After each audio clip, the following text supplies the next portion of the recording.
अस्सलामुअलैकुम स्टूडेंट्स, मैं हूं बाबर अंसारी, आपका फ़िज़िक्स टीचर। आज हम जिस टॉपिक पर बात करेंगे उसका नाम है मोमेंट ऑफ इनर्शिया। चैप्टर 5 का ये टॉपिक है फर्स्ट ईयर से। तो सबसे पहले इसको डिफ़ाइन करते हैं। The product of mass and square of perpendicular distance from the axis of rotation is called moment of inertia. हम इसको मैथमेटिकली लिखते हैं I बराबर mr²। इसकी डायग्राम देखें।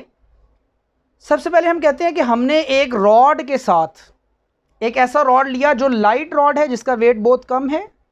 उसके साथ एक पॉइंट मैस m अटैच किया गया है और वो सेंटर से जहां एक्सिस ऑफ रोटेशन है वहां अटैच है एक फ्रिक्शनलेस बेरिंग के साथ, ताकि जब ये रोटेट करे तो वो फ्रिक्शनलेस हो और वो इसकी मोशन को डिस्टर्ब ना करे, तो एक्सटर्नल इफेक्ट ना डाले।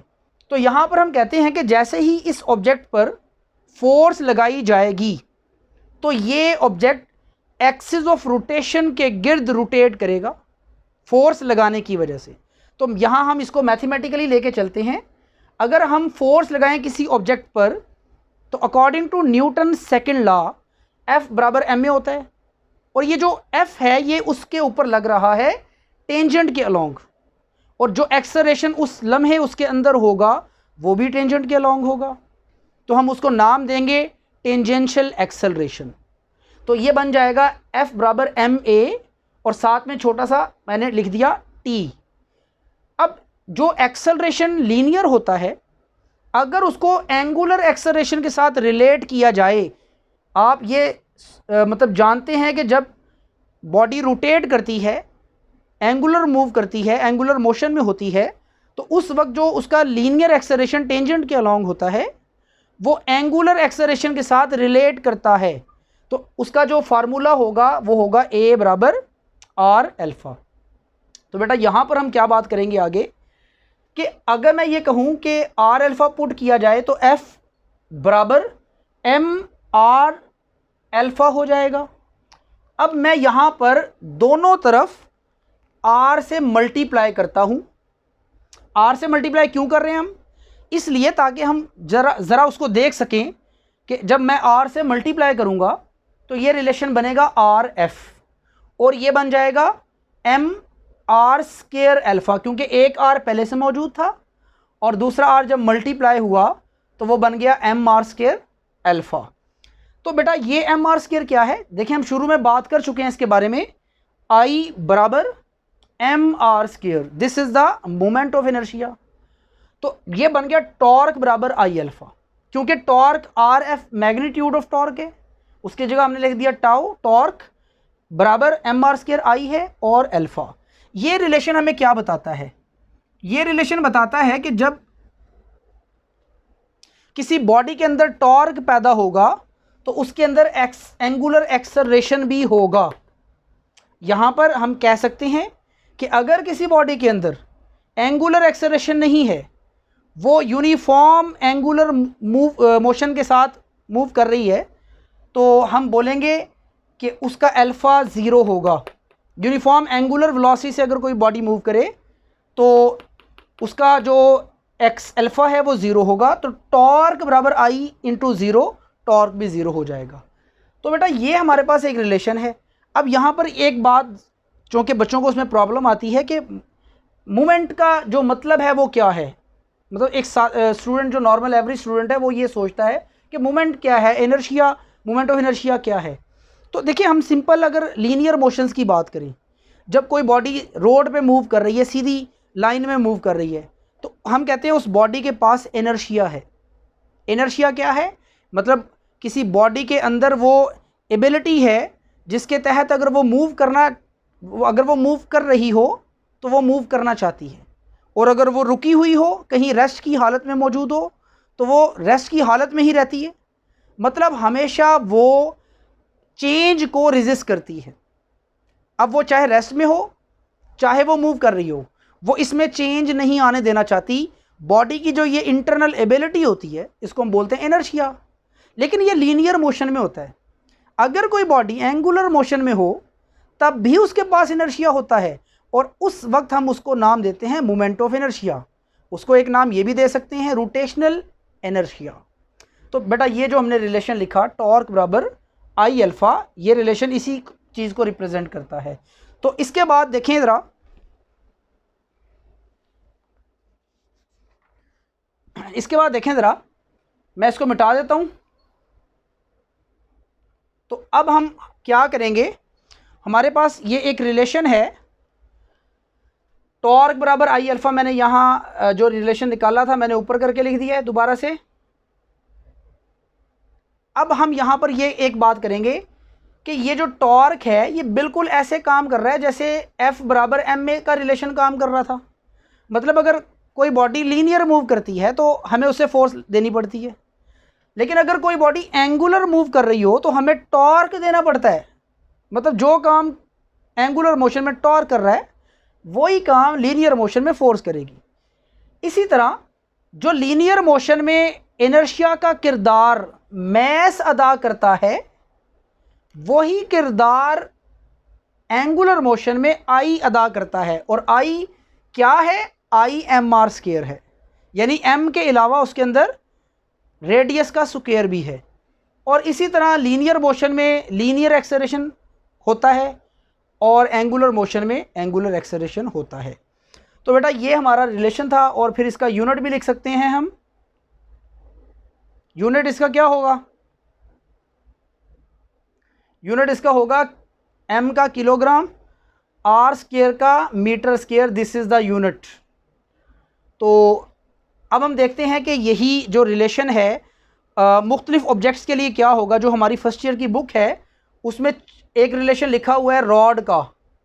अगर रॉड हो और उसका सेंटर ऑफ ग्रेविटी बिल्कुल मिड पॉइंट हो तो उसके लिए इनर्शिया की वैल्यू है 1/12 m into L square. L उसकी लेंथ है, टोटल लेंथ। इसी तरह अगर कोई हूप हो, तो उसका सेंटर से जो रेडियस r है और इसका जो इनर्शिया का फार्मूला है वो होता है एम आर स्क्वायर। ये कैलकुलेटेड वैल्यूज़ हैं, बीएससी लेवल में इनको बाकायदा डिराइव किया जाता है। इसी तरह डिस्क की अगर बात की जाए तो उसके लिए वैल्यू है 1/2 एम आर स्क्वायर। और इसी तरह अगर हम सफ़ेयर की बात कर लें, वो भी मैं यही लिख लेता हूँ, तो उसके लिए आई की वैल्यू है 2/5 एम आर स्क्वायर। तो this is the moment of inertia for different objects. तो इसके अलावा भी डिफरेंट ऑब्जेक्ट्स होते हैं तो उनके लिए मोमेंट ऑफ इनर्शिया बदल जाएगा। तो अब हम यहाँ टॉपिक को आगे लेकर चलते हैं।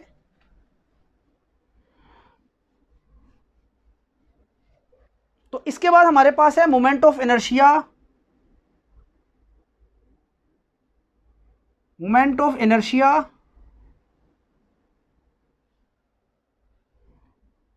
Due to rigid bodies. Rigid body, बेटा रिजिड बॉडी क्या होती है?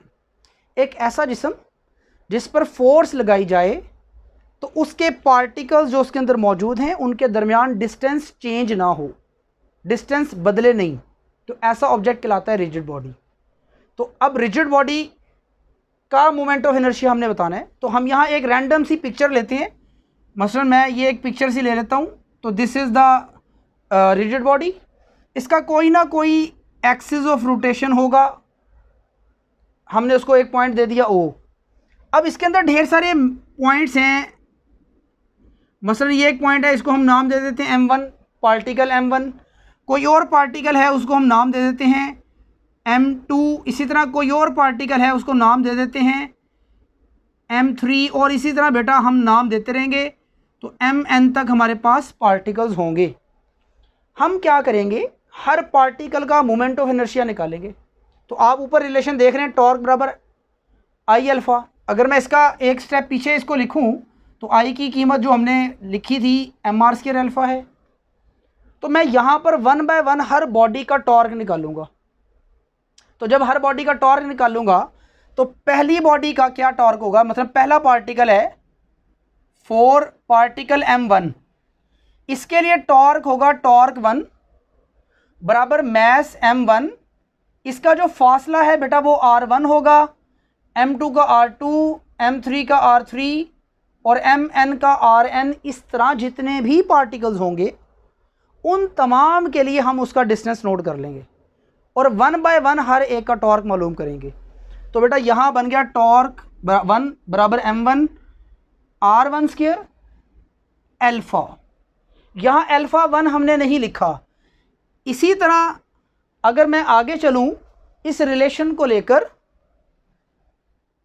तो मैं कहूँगा जो हमारे पास दूसरा ऑब्जेक्ट है, दूसरा पार्टिकल है जिसको m2 का नाम देंगे हम, उसके लिए टॉर्क का रिलेशन होगा torque 2 m2 r2 square into alpha. दोबारा अल्फ़ा को हमने अल्फ़ा 2 का नाम नहीं दिया बेटा। इसी तरह हम बात को बढ़ाते जाएंगे और हम टॉर्क n यानी आखिरी पार्टिकल के लिए भी टॉर्क निकालेंगे। तो उसके लिए होगा mn rn का स्क्वायर इंटू अल्फ़ा। तो यहाँ अब ये बात याद रखनी है कि जब कोई रिजिड बॉडी मूव कर रही हो, एंगुलर मोशन में हो, तो उसके अंदर जितने भी पार्टिकल्स हैं वो सेम एंगुलर एक्सेलरेशन से मूव करते हैं। तो ये पॉइंट आपने अलग से याद रखना है कि एंगुलर एक्सेलरेशन सेम है, यानी तमाम सेम एंगुलर एक्सेलरेशन के साथ मूव कर रहे होंगे, बिल्कुल एक जैसा मूव कर रहे होंगे। तो अब बेटा यहाँ पर मैं कहता हूँ कि आप इन तमाम टॉर्क को इकट्ठा कर लें। तो टोटल टॉर्क होगा टॉर्क 1, टॉर्क 2 और ये टॉर्क n तक तमाम को इकट्ठा कर लें। तो अब इनकी वैल्यूज़ पुट करें तो देखें टॉर्क में m1 r1 square, m2 r2 square, m3 r3 square और mn rn स्क्वायर आ जाएगा। इन तमाम को हम अलग से लिख लेते हैं, m1 r1 square, m2 r2 square और ये चलता रहेगा mn rn का स्क्वायर। यहाँ पे आपने अल्फ़ा तमाम का कॉमन ले लिया बेटा। ये तो एक पार्टिकल का मोमेंट ऑफ इनर्शिया था ना आई, ये दूसरे पार्टिकल का, ये लास्ट पार्टिकल का। तो अगर मैं कहूँ ये तमाम को दोबारा से इकट्ठा कर लें तो ये बन जाएगा total moment of inertia of the rigid body. तो बेटा हमारा रिलेशन बन गया आई इंटू अल्फ़ा। ये आपका दोबारा से वही पहले वाला रिलेशन हासिल हुआ जो आपने पहले नॉर्मल एक ऑब्जेक्ट के लिए किया था। तो ये हमारा है मोमेंट ऑफ इनर्शिया का टॉपिक। उम्मीद करता हूँ आपको बात यहाँ तक समझ आई होगी, और अगर आप मज़ीद कोई क्वेश्चन करना चाहते हैं और कोई वीडियो बनवाना चाहते हैं तो आप कमेंट सेक्शन में बात कर सकते हैं, अपनी राय दे सकते हैं। बहुत शुक्रिया, अल्लाह हाफिज़।